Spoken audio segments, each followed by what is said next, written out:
Pozdrav poštovani gledalci, dobrodošli u naš novi video. Danas vam predstavljamo drvene montažne objekte idealne za odmor i rekreaciju. Ako ste do sada bezuspješno tragali za konačnim rješenjem vašeg trajnog boravišta ili vikendice, onda ste na pravom mjestu. U nastavku vam donosimo prezentaciju prelijepih modela drvenih kuća, stoga ostanite s nama do kraja ovog videa.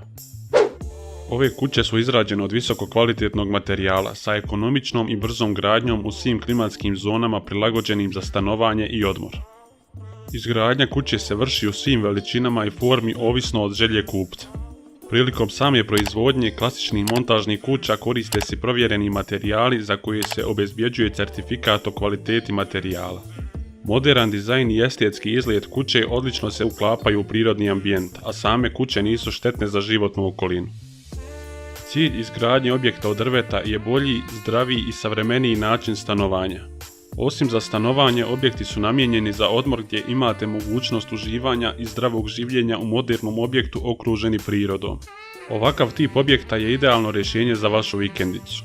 Utvrđeno je da tople i prirodne boje drveta pozitivno utječu na stanje uma, djeluju umirujuće na nervni sistem kod ljudi i prijatne su za odmor i rekreaciju. Ovakve kuće nas štiti od elektromagnetnog zračenja i u njima nema prašine, stoga osobama koje pate od alergijskih smetnji preporučuje se da žive u drvenim montažnim kućama.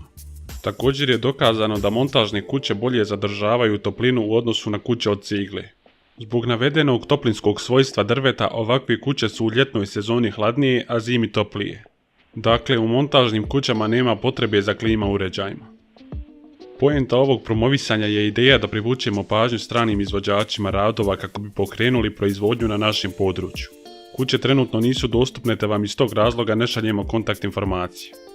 Ukoliko vam se sviđa ova recenzija, molimo vas da ostavite svoj komentar kao i da lajkujete ovaj video.